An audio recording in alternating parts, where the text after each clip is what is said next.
दोस्तों हम इस वीडियो में 2008 के जीके के आए हुए एएमयू में क्वेश्चंस पेपर सॉल्व करेंगे। तो 2008 में जो क्वेश्चंस आए थे, इसको करने से ये फायदा होगा कि आपको आइडिया लग जाएगा कि जीके में किस टाइप्स के क्वेश्चंस आते हैं, क्योंकि जीके का सिलेबस बहुत बड़ा होता है। तो किस टाइप्स के क्वेश्चन एएमयू में पूछे जाते हैं ये आइडिया मिल जाएगा, और आपको ये भी पता चलेगा कि हमको किस एरिया में पढ़ने की ज़रूरत है और किस एरिया में हमको तैयारी करने की ज़रूरत है, क्योंकि एक एक क्वेश्चंस भी बहुत इंपॉर्टेंट मीन रखता है। क्योंकि एक नंबर से कभी कंपटीशन में हो भी जाता है, कभी एक नंबर से आपका एक साल बर्बाद भी हो जाता है। तो एक एक नंबर बहुत ज़रूरी है। तो दोस्तों इस हिसाब से हम लोग सॉल्व करेंगे कि हमेशा हमेशा के लिए चीज़ें याद हो जाए। कल को आईएएस का भी तैयारी आप करें तो भी ये क्वेश्चंस है हमेशा काम आएंगे, क्योंकि जीके एक नमक है जो कि हर खाने में पढ़ने हैं। तो 2008 का पहला क्वेश्चन है कि the author of Wings of Fires. Wings of Fire के जो आउथर थे वो कौन थे? तो हमेशा अलीगढ़ मुस्लिम यूनिवर्सिटी में कौन सा बुक किसने लिखा है इसके बारे में क्वेश्चंस आते हैं, जीके में भी और इंडो इस्लामिक कल्चर के बारे में। तो कौन सा बुक किसने लिखा है, जो इंपॉर्टेंट बुक्स है उसके बारे में ज़रूर आप नोट्स बना लीजिएगा, और पेन और पेपर ज़रूर उठा के मेरा वीडियो देखिए, जिससे आप टाइम टू टाइम नोट्स बनाते रहिए। और नोट्स क्या होता है, एग्ज़ाम से पहले आपको बहुत हेल्प करता है। और मजाक में मत इसको लीजिएगा, सीरियस लीजिएगा कि अगर आप सीरियस तैयारी करते हैं तो नोट्स अपने हैंड राइटिंग का ज़रूर बनाइए, ठीक है। क्वेश्चन 2 नंबर देखते हैं कि in the famous trio of Lal Bal Pal, बाल स्टैंड फॉर, बाल किसके लिए स्टैंड किया जाता है? तो क्वेश्चन 2 है, उसका जो आंसर है सी, बाल गंगाधर तिलक। फेमस ट्रियो है, जैसे बाला गंगाधर तिलक है और लाल बहादुर शास्त्री है, और पाल के बारे में आप कमेंट करके बताइएगा। तो यहाँ बाल जो है, बाल गंगाधर तिलक के बारे में स्टैंड से, ये ट्रियो बहुत फेमस थे, लाल बाल और पाल, ठीक है। तो क्वेश्चन 2 का आंसर जो है ये भी बेसिक क्वेश्चंस थे और ये भी बेसिक क्वेश्चंस थे। क्वेश्चन पहला का जो आंसर सी था, एपीजे अब्दुल कलाम। तो विंग्स ऑफ फायर के जो राइटर थे एपीजे अब्दुल कलाम, और जो फेमस ये ट्रियो था इसमें बाल जो है, बाल गंगाधर तिलक साहब के बारे में, ये भी बेसिक क्वेश्चंस था। तो बेसिक क्वेश्चंस पूछ लिए जाते हैं। क्वेश्चन 3 देखिए, आर्यभट्ट जो है, the famous Indian satellite was launched from, कहाँ से ये लॉन्च कराया गया था आर्यभट्ट, जो कि फेमस इंडियन सैटेलाइट था? क्वेश्चन 3 का जो आंसर है यूएसएसआर, यानी जो रशिया है वो रशिया का पहले पुराना नाम था यूएसएसआर, बाद में टूट के 2, 3, 4, 5 देशों में बट गए। जैसे हिंदुस्तान पाकिस्तान अलग हो गए, पाकिस्तान बांग्लादेश अलग हो गए, उसके बाद अपने अफगानिस्तान पाकिस्तान अलग हो गए। तो पहले एक बड़े देश हुआ करते थे, अब टूट के बहुत सारे हो गए।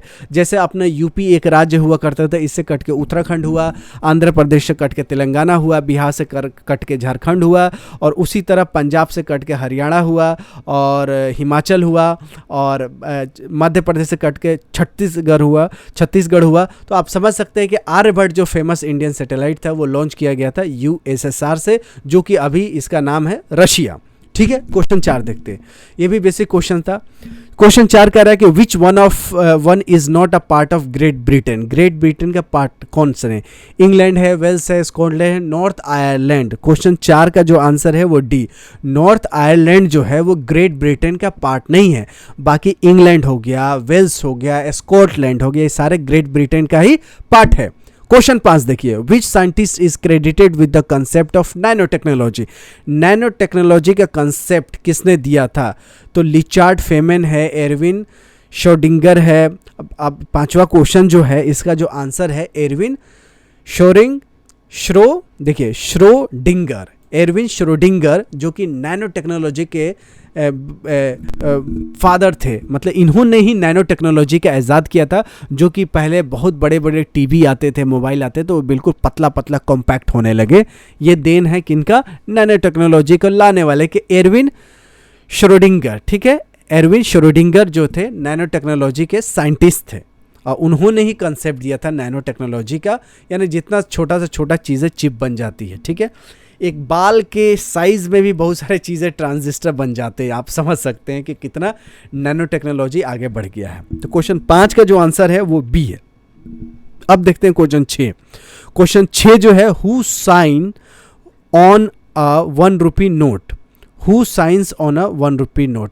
1 रुपी नोट में कौन साइन करता है, बहुत बड़ा क्वेश्चन है। तो क्वेश्चन 6 का जो आंसर है B, secretary ministry of finance का ही साइन होता है 1 रुपया के नोट पे।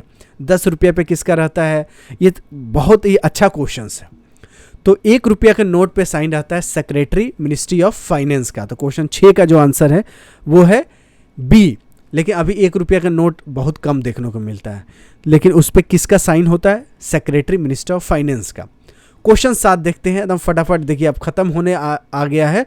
और क्वेश्चन 7 कह रहा है कि which expedition was the first to sail around the earth and conclusively proved that the earth is around.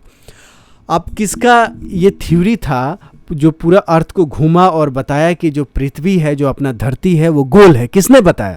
तो क्वेश्चन 7 का जो आंसर है B, Vasco da Gama. Vasco da Gama फिल्मों में यूज़ करते हैं, वास्को डिगामा किसका मामा? तो वास्को डिगामा जो थे वो पूरे दुनिया को घूमे और इन्होंने बताया कि दुनिया जो है वो गोल है, कि जिधर से शुरू किए फिर उधर ही पहुंच गए। तो समझ सकते हैं कि इन्होंने बोला कि दुनिया गोल है, किसने बोला? Vasco da Gama. तो क्वेश्चन 7 का जो आंसर है वो है बी, वास्को डिगामा। क्वेश्चन 8 देखते हैं, which city is known as a sports goods capital of India.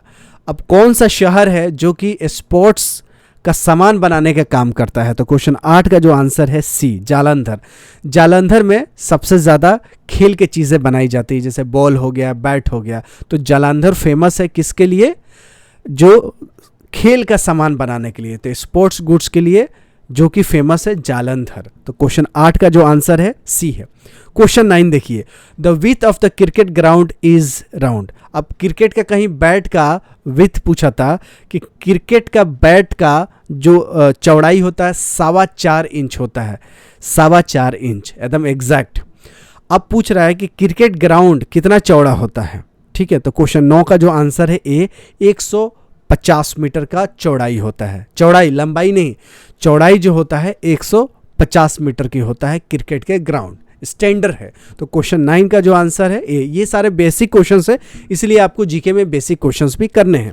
Question 10 देखिए, Milan the famous fashion city is in. अब मिलन एक फेमस फैशन सिटी है, वो कहाँ पे है, कौन से देश में है? तो क्वेश्चन 10 का आंसर है इटली। इटली में लोग जाके शादी करते हैं, जैसे कपिल शर्मा जी इटली में जाकर शादी किए।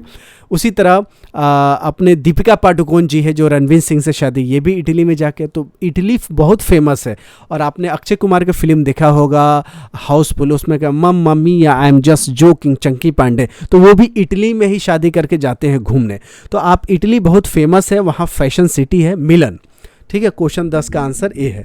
अब इसी तरह हम आगे भी क्वेश्चंस पेपर करेंगे और मेरे चैनल पे बहुत सारे वीडियो पड़ा हुआ है जिससे आप अपने फ़ायदा उठा सकते हैं, तैयारी को ज़बरदस्त रूप दे सकते हैं। और हो सकता है कि इनसे डायरेक्ट क्वेश्चंस भी आ जाए, क्योंकि बेसिक क्वेश्चंस क्या होता है वो हमेशा वो सेम होता है, फैक्ट्स एंड फिगर होता है।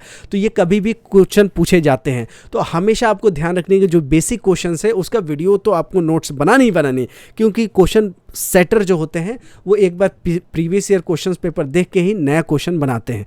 तो हमेशा ध्यान रखना चाहिए कि पिछले साल के क्वेश्चन पेपर करने से ही आपको तैयारी होती है, चाहे देश का आईएएस का एग्जाम हो, चाहे एसएससी का एग्जाम हो, स्टेट पीएससी का एग्जाम हो, जेई का हो, नीट का एग्जाम हो, क्लैट का एग्जाम हो, नेट का एग्जाम हो, सेंट्रल यूनिवर्सिटी का एग्जाम हो, एनटीए का कोई भी एग्जाम हो, सब प्रीवियस ईयर क्वेश्चन पेपर ज़रूरी है। इसीलिए एएमयू का हमारे चैनल पर प्रीवियस ईयर क्वेश्चन पेपर बहुत मिल जाएंगे, उसको आप डिटेल से देखिए, प्यार से देखिए, नोट्स बनाइए जो इंपॉर्टेंट आपको लगता है। बीच बीच में मैं भी इंपॉर्टेंट आपको बता देता हूं, तो वो भी आप नोट बना लीजिएगा। मिलते हैं अगली वीडियो में, तब तक you take good care of yourself. जय हिंद, जय एएमयू।